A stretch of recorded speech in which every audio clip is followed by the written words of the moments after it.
Welcome to Seymour from the Front Pew podcast, coming to you from the broadcast studio at Seymour First Baptist Church in Seymour, Tennessee, and featuring thoughts and discussions around loving God, loving others, making disciples, and living the life.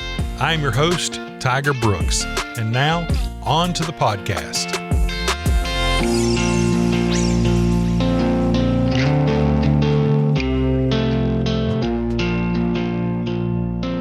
All right, let's start the podcast before they continue to make fun of me. Hey, Tiger, do you have oh, hold on.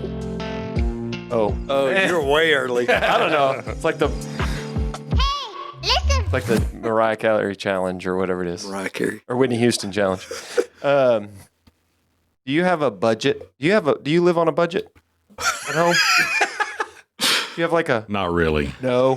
No. I was going to ask if you have a home in your home marriage home budget. shopping network budget. Do you have a line item for knickknacks? Yeah, as seen on TV. As seen on TV things. Because you have more. You have a highlighter holder for a book. Gadgets. I mean, like, proof that at least one of us reads books and teaches from them. When you open Facebook or Instagram, is it nothing but ads? Just ad.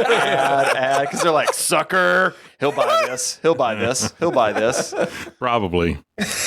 I like things. I like things. You ever get in Tiger's truck? It's just like helpful knickknacks things everywhere. Just duck. He just, if you're bald, don't get in the back seat because you might get it. You might lose some DNA on the roof. All right. Well, if you're watching our podcast on our YouTube channel, you would see us with piles and piles of material on the table here. So one of the things that has come up recurrently on a number of occasions from recommendations from people who listen to the podcast and they want us to talk about different things was... All three people that listen. Yeah. Book recommendations, things that we've read that are meaningful, things that we would suggest to other people that would be beneficial for them. And so we decided that we would do that, and we've kind of curated books from all of our collections that have some semblance of meaning in our lives.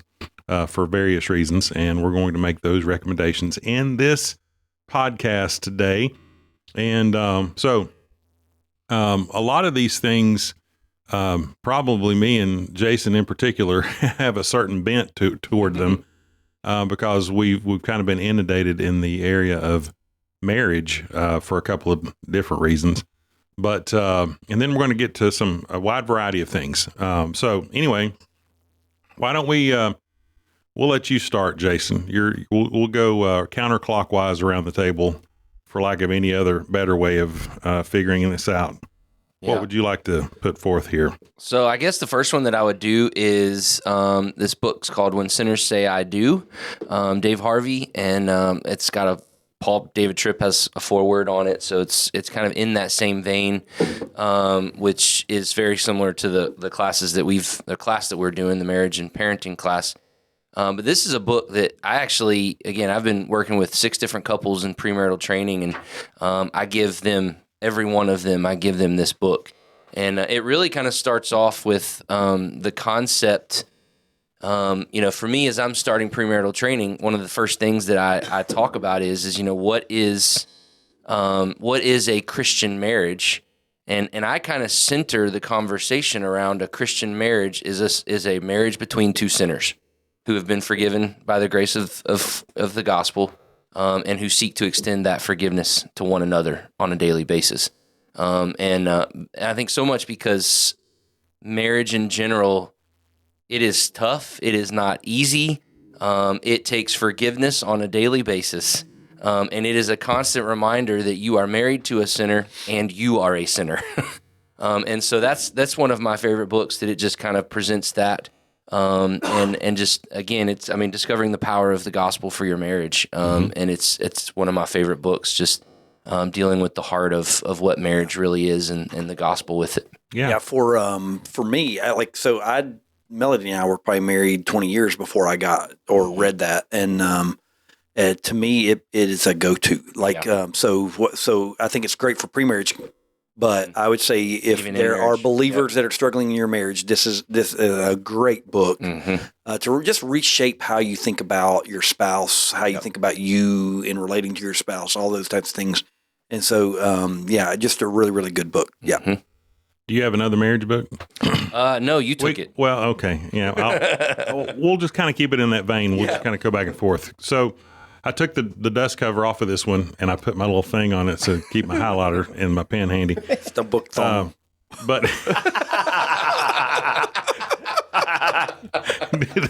did you just say the book thong? I did. Somebody invited Cisco. You said book thing, so it just Anyway. flowed naturally. So, okay, gather it back. So, Jason and I are in the midst of a marriage and parenting class. We're to the last week on the marriage. a marriage book. But so really, Jason got to this one before I did. But I stole it and said I had dibs on it. So we can both talk about it. So Paul David Tripp, who he just recommended, who wrote the foreword in the book that he just talked about, wrote this book. It's just entitled Marriage. And basically it covers 6 principles. And I'll kind of briefly go over them. These are commitments. And the way that he organizes the book, he uses a mixture of real life examples of individuals, couples that he has dealt with. I'm sure maybe names have been changed to protect the innocent, but different situations that people go through and have gone through and what they did. And there's a biblical approach to each one of these commitments. And I'll just quickly read them. Commitment 1. We will give ourselves to a regular lifestyle of confession and forgiveness, which you just alluded to. It's something that you have to do on a daily basis in a marriage as a husband and wife. Forgiveness and confession. Commitment 2, we will make growth and change our daily agenda. You don't want to remain stagnant. You're going to always be moving and growing and changing as you age, as you have experiences in life, as children come in, age out of the house, and things change. You're always changing. And so commitment 3 is we will work together to build a sturdy bond of trust. Trust is vitally important in any marriage, and talks about how they can be easily lost, and it's very hard to build over time. And so it's one of those very rare commodities that you want to take care of. Commitment 4, we will commit to building a relationship of love. That kind of goes without saying. That's something you're always working on. Commitment 5, we will deal with our differences with appreciation and grace. And which is, we just did that lesson last week, 2 weeks ago, I guess.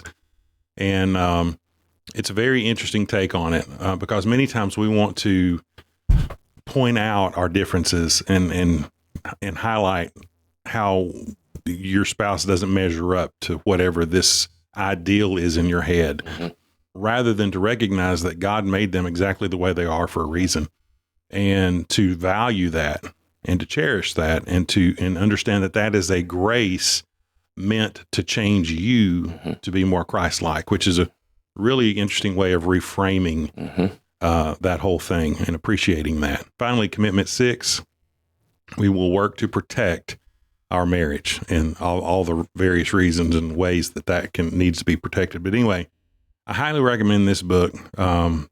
Again, if you're about to become married or if you've been married for 30 years like me, this is very beneficial. Yeah. And in that same vein, I wanted to bring these 2 things to the table, and we'll move on to another topic maybe. But through some counseling things that I'm involved with in the church, these were introduced to me, and Paige and I have been going through these, and we've been going through these with another couple in the church in a counseling kind of discipling relationship. And so this is The Exemplary Husband by Stuart Scott with a foreword by John MacArthur. And this has been around for a few years, but it comes with a spiral-bound study guide that is worked to be, it's a companion. You kind of go through the book, and then you work it out through the study guide, The Exemplary Husband. But there is a companion piece for ladies, for wives. And I've got to pull it up in Amazon because I don't have it. Paige does. It's called The Excellent Wife. So this is by Martha Peace. And it also comes with a spiral bound study guide that you work along with that. And so it's meant to kind of be a companion to this book and was written specifically for that. And I really highly recommend them. Paige and I have been going through it. And again, you think because I'm a pastor and because I do these things all the time and I'm supposed to know all these things, that we have this great, marriage that you'd put on a pedestal somewhere, but it's not. We struggle just like everyone struggles with different things that happen. And it's easy to become jaded after 30 years and just take things for granted. And both of us, if she was here, she would tell you the same thing. I'm not just saying this out of turn. Both of us have benefited from going through these books, and we are still going through them. But I highly recommend them for anyone, wherever you are on the marriage spectrum. Never get to the point where you think you know it all. That's a recipe for disaster. And so anyway, we'll have Shelbs link all these books, hopefully, in the metadata in this podcast, wherever you get this, and you can click on the links to go find them. But those are great marriage resources. All right. A lot of links. Yeah, that's a lot of links. It's going to be, We'll have a lot of links. All right, very good. Next. Kind of like Swaggerty's. Yeah. Swaggerty sausage, just like it. Yeah, I was there the other day, by the way. Yes. We get a lot of All good the deals. meats. Back on food we go. Yeah, you get a good deal on sausage right from the factory. Anyway, what you got over there? Your turn. Yeah. I read a lot, but I don't read professionally a lot. So I do, most of my reading is just fiction stuff for enjoyment, not for work. But as far as obviously with switching gears from marriage to worship, I grabbed three. That makes sense. Right. I grabbed three that have been really good. The first one, a lot of people probably have read. It's Sing by Keith and Kristen Getty. It's a short read. It's like 150 pages, but it's a really good guide in the world of worship. Talks about how it transforms your life. One of the big things is the chapter on family worship, and then another one on how you worship and how it impacts your kids, like how you worship corporately, and then your kids seeing that and how it impacts them. So that's a good one. But of course, it's been like 8 years since I read it. So the next one is been around for about 6 years, maybe. David Manner wrote it's a week by week devotional kind of thing that has a bookmark in it. But it's called Better Sundays Begin on Mondays, and it's meant for worship pastors to read on Monday, kind of because Monday is generally the hardest day of the week for worship pastors, or for all of us probably. But just kind of a week by week encouragement. Just let's pause right there. Yep. Just expand on that. Why would you say that Mondays are difficult for those playing along at home? For those playing along at home. So Monday, you're gonna relive all the woulda, coulda, shouldas. All the woulda, coulda, shouldas, all the things you messed up on Sundays. Is that fair to say? You're in the same boat. Yeah, that's what everybody has always said. I feel blessed that has just not been the normal case for me. But I think that is the normal for pastors, and I would put worship pastors the same way. Is that everybody talks about the gloomy or bluesy Mondays or whatever else, and I feel that every now and then. It's not just you relive what you did wrong. Yesterday I felt off all day. I think I've told y'all that already. Anyway, you just have those days. I felt off. I felt off before I preached, during my preaching, after my anyway. So you relive all of that on Monday or whatever else. But then you also have. It's all the other things that have come up through Sunday, all the people that grabbed you when it probably wasn't the best timing, all the questions that were asked or the complaints that you heard or whatever else. And as a whole, I've been blessed not to have that characterize my ministry as a whole.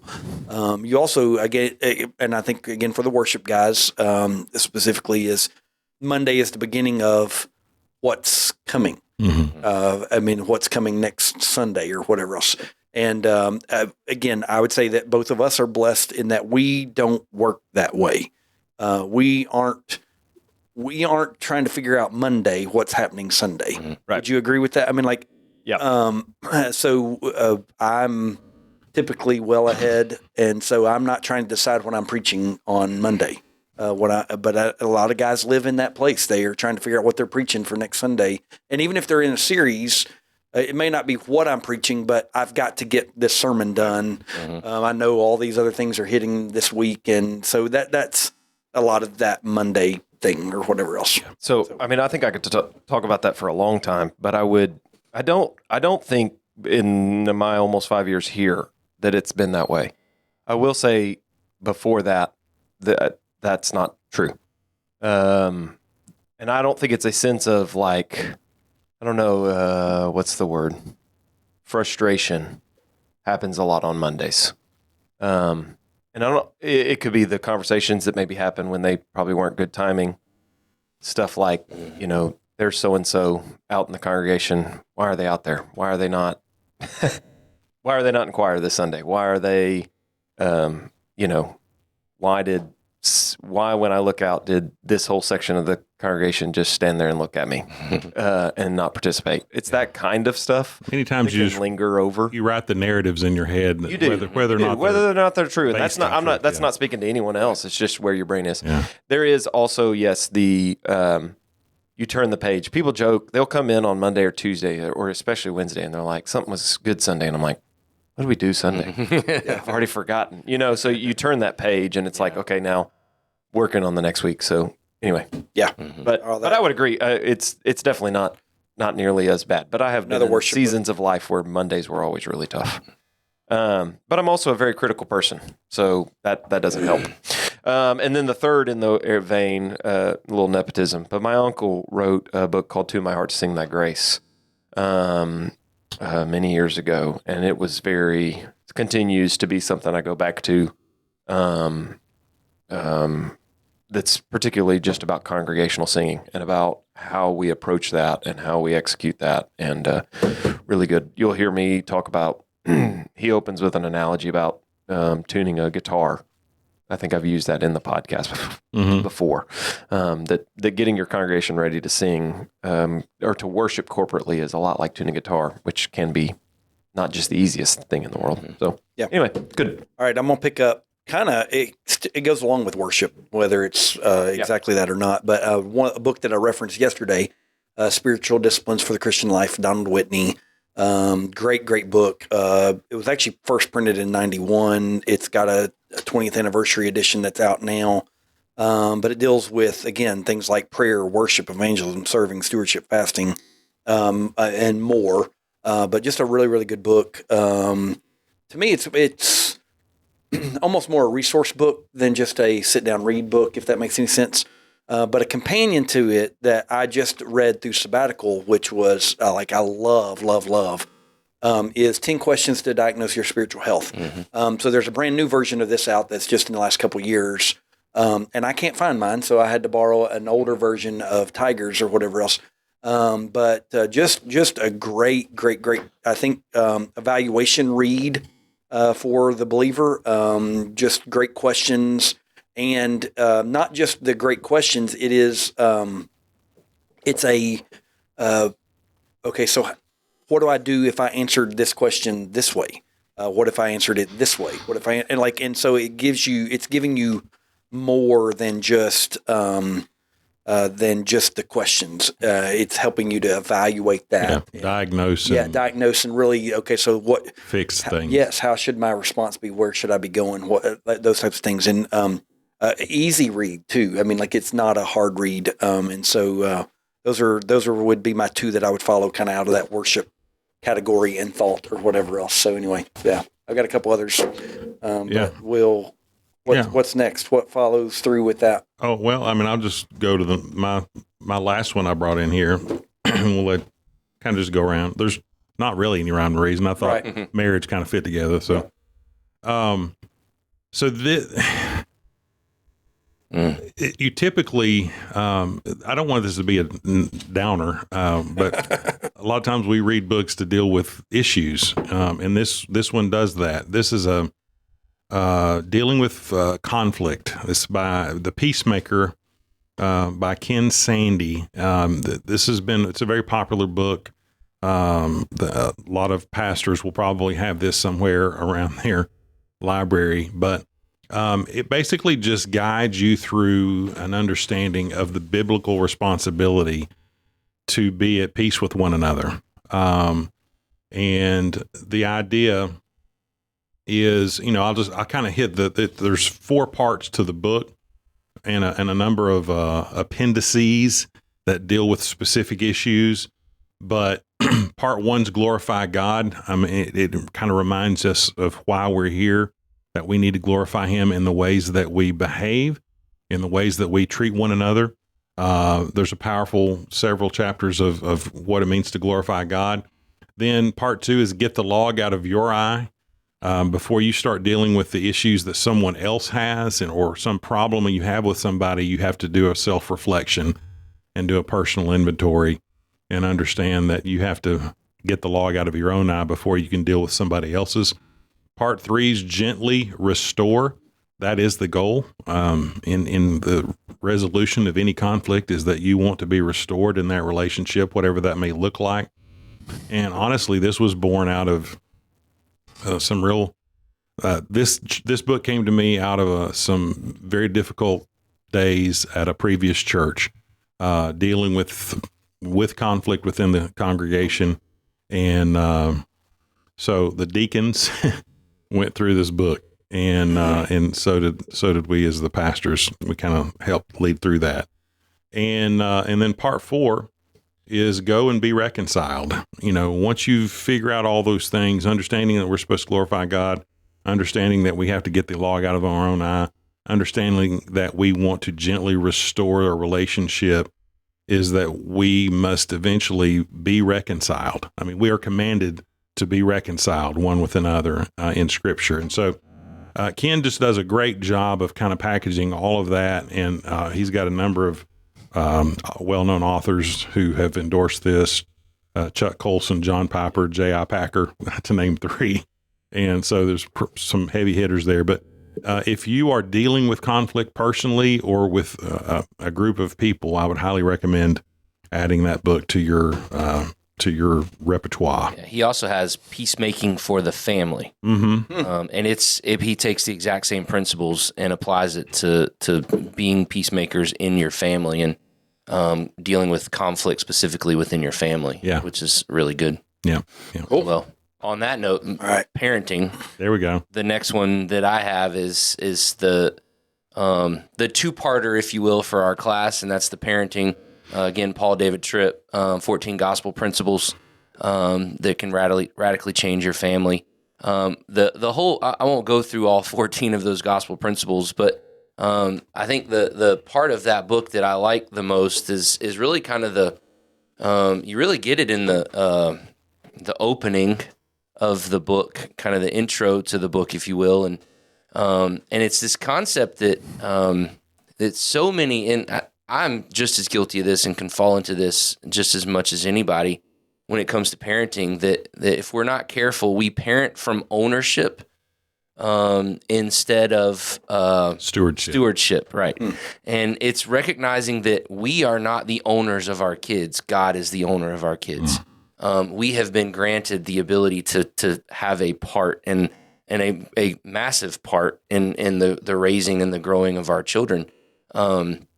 But at the end of the day, we're called to send them out, not to hold on to them. The purpose of what we have been given with our children is to raise them in godly wisdom and understanding, and to give them the resources that they need to go and be godly men and women as they leave the nest, so to speak. And if we're not careful, everything that we do in the way that we parent, a lot of times if we are parenting from ownership, it's going to come out unbiblical. But when we are parenting from a stewardship standpoint, it's recognizing that they are God's, and it is my responsibility to steward that relationship with my children, recognizing that they are His before they are mine. Yeah. And that radically changes the whole concept of and the whole approach to the way that you look at parenting. And so that's one of my favorite books. I wish I could say that I do it well, but it still creeps in, and you still have to. It's a daily thing that you remind yourself of what that looks like, parenting. But it's a really, really good book. It's one of my favorites. Cool.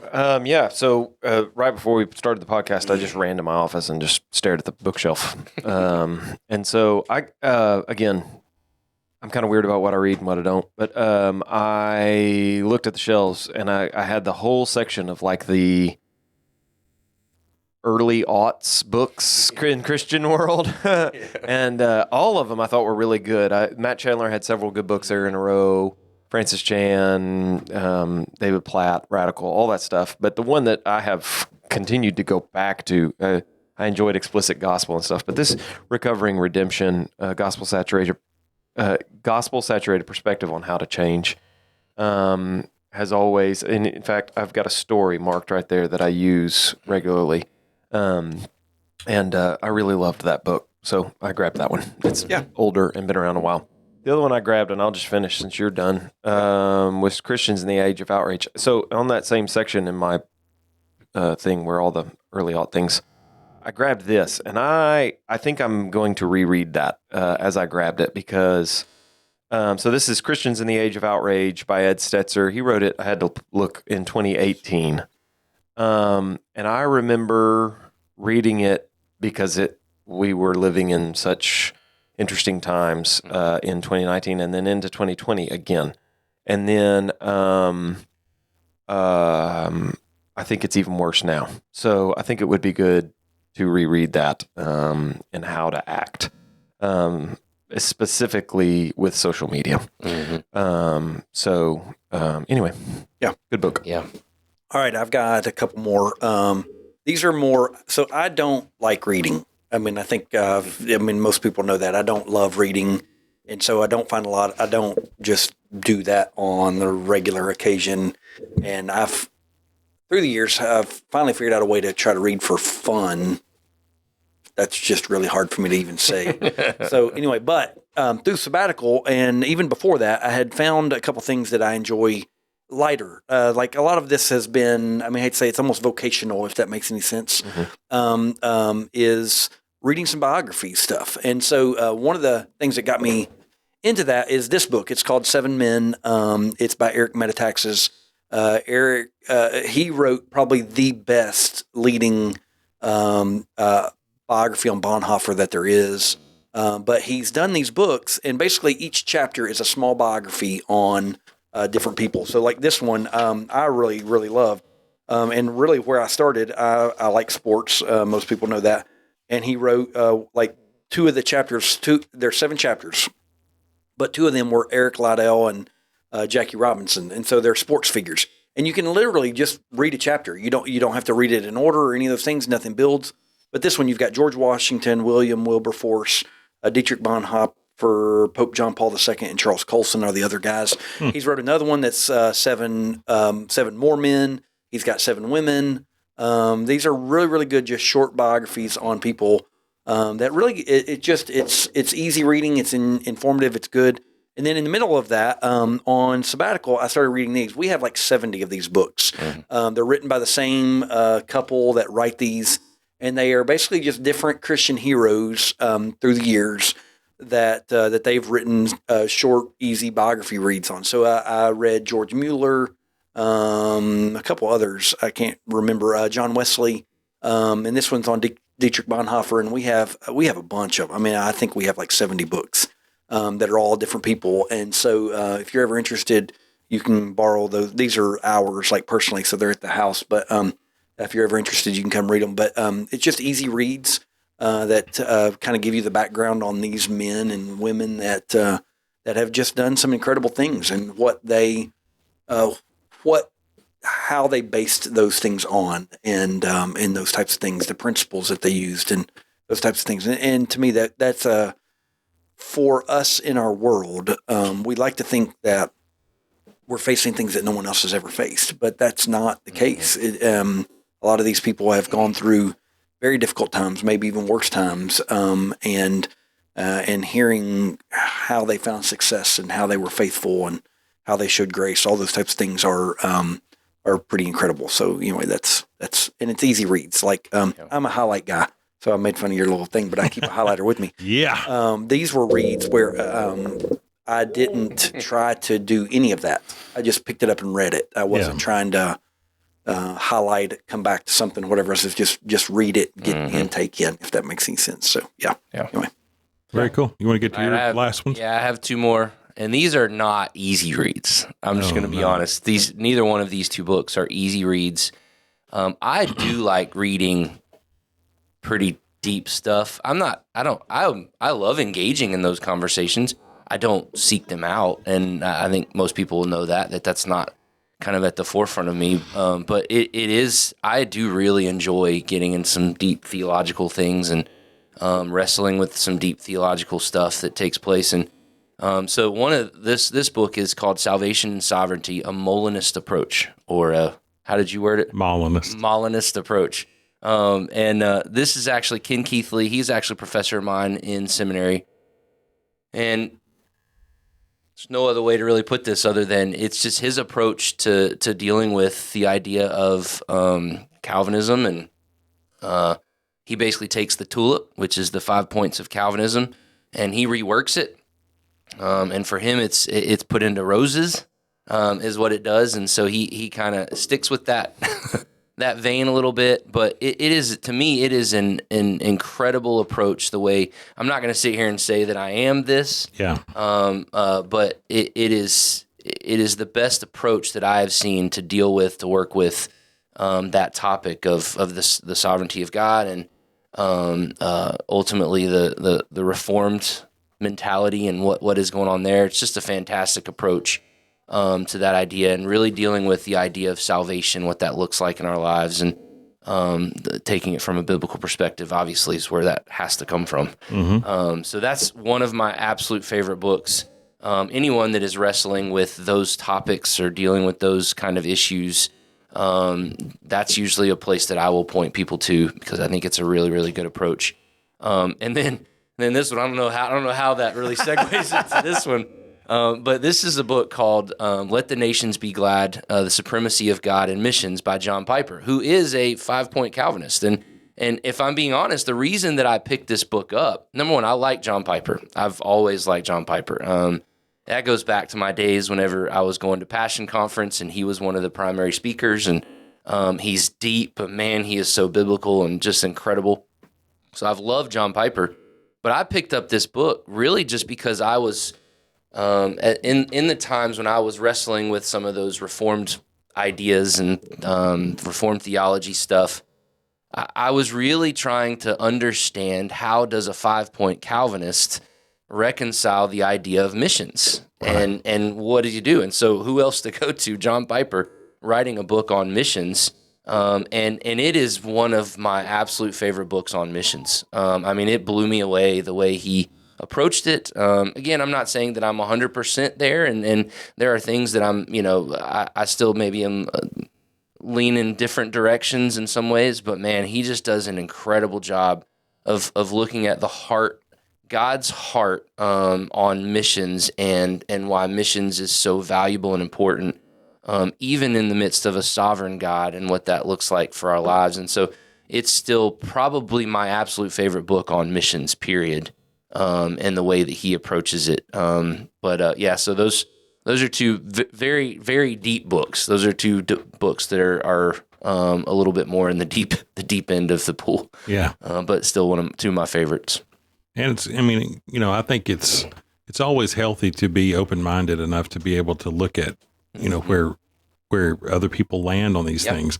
Doesn't mean, just because I don't agree with everything Piper holds to be true regarding whatever, it doesn't negate the fact that he's a fantastic pastor, fantastic author, and has got very biblical, godly things to say that are edifying. Yeah. And I learned whenever I was, and probably all been in this. I hope we've all been in this area before, but I learned whenever I went to seminary that sometimes when I hold on to things too hard, simply because it's what I've always believed, it's what I've always been taught. Yeah.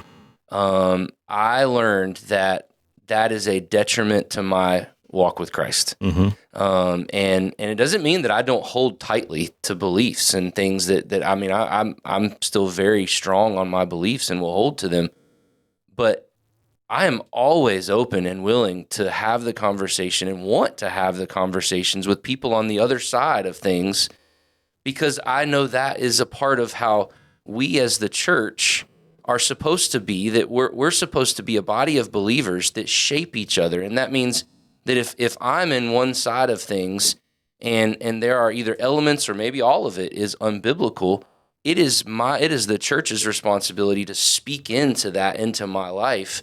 And I need to be open and willing to hear what my brothers and sisters, what my brothers and sisters are saying that can edify me and can grow me and can build me up. Doesn't mean that I'm going to jump and be completely on board with where you go, but it may shift me in your direction a little bit.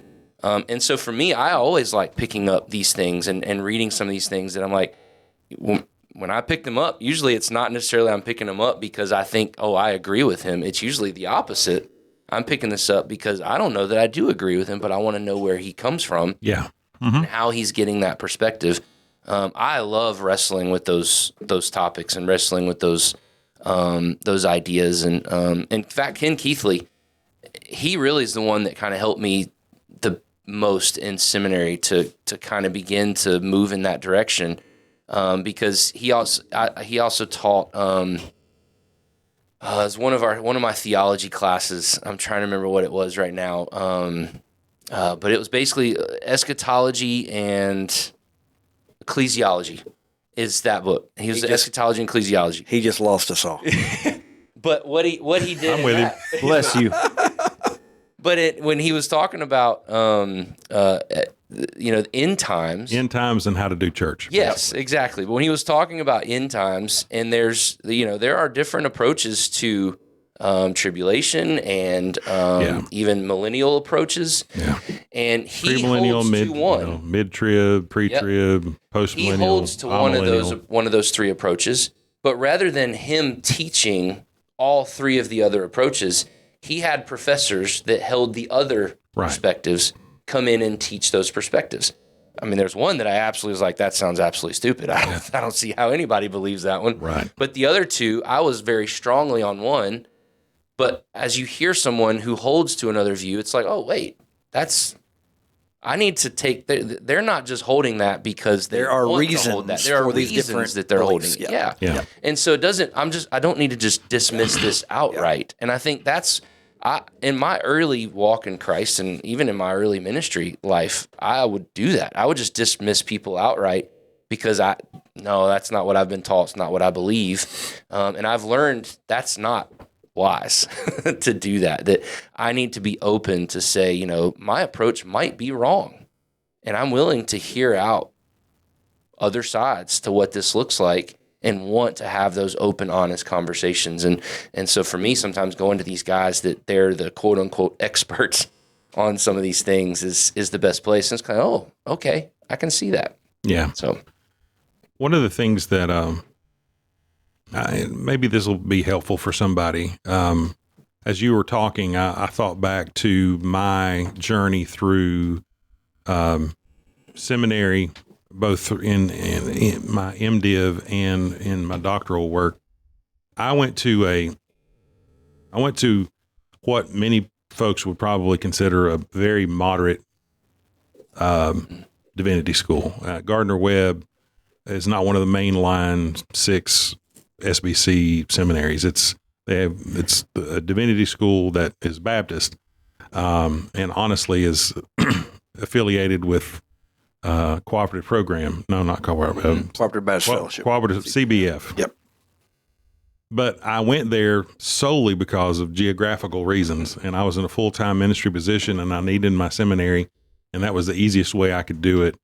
and still maintain the other obligations I had. And so I did. And one of the things that I understood is that every one of us has, imagine if you will, we have our beliefs and we're carrying them around in a suitcase. Okay. We have our baggage of beliefs, if you will. And at some point we all come to a place where we have to open up that baggage, kind of spread everything out of what we believe. And when we are challenged by classes or books or professors or things or just conversations with others that have an opposing opinion about things, then we discover how much of this baggage of beliefs I've been carrying around that are mine, and how much were my mom and dad's, how much were just the tradition of where I grew up and the churches I've attended. And I'm carrying this along, but I really don't know why. Yeah. But it's in my bag. And so for me, that whole trip through seminary and later doctoral work and stuff was figuring out what needed to stay in my bag and what I needed to take out of my bag and put something else in there. And that should not be a challenge or a scary proposition, because here's the thing. When I finally closed the bag again and kept my journey going, everything in there was mine. Yeah. Does that make sense? Yep. And so I think that understanding that it is okay to read what other people believe and try to reinterpret that in filtering it through what you believe in biblically based. And, there will be times where you go, I can't go there. Yeah. But there will be times you go, oh, well, that explains why I feel the way I feel about this in terms that I just didn't have before I read this. Yeah. And so anyway, I think that's just, maybe there's books here that we've mentioned that might challenge you in a way that you've never been challenged before, but that's okay. Between you and the Holy Spirit and the Bible, you can figure out what needs to remain in your baggage of beliefs. Anyway, any other good final thoughts? Nope. All right. Well, this has been a hope for all of you that had please share the books with us. That itch, we just scratched it for you. There's a lot of books here. Yeah, a lot of books, a lot of suggestions, and Shelby's going to be busy for a couple of days, hyperlinking all these books in the stuff. Yeah, we need to find out if there's a way to do a list on Amazon or something like that, and put them all in there. Oh, I'm sure. Yeah, we could do a list. Yeah, something like that. So there you go. Yeah. Your assignment, should you choose to accept it. All right. Thank you all for the suggestions. As always, keep them coming. Email us, let us know other things that you would like for us to talk about and reflect on. And we just appreciate the opportunity of sitting around and having these great discussions. Hopefully we can all grow and move to more Christ-likeness as a result of it. So thank you all. Let's say bye, fellas. Bye. Bye.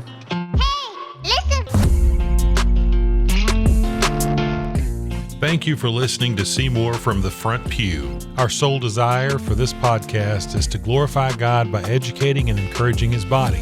If you would like to learn more about anything you've heard today, feel free to reach out by email at staff@seymourfbc.org or by visiting our website at seymourfbc.org. If you're located near our community and do not have a church home, come worship with us at 10:15 a.m. on Sunday morning. Until then, we pray God's richest blessings on you and yours as you love God, love others, make disciples, and live the life.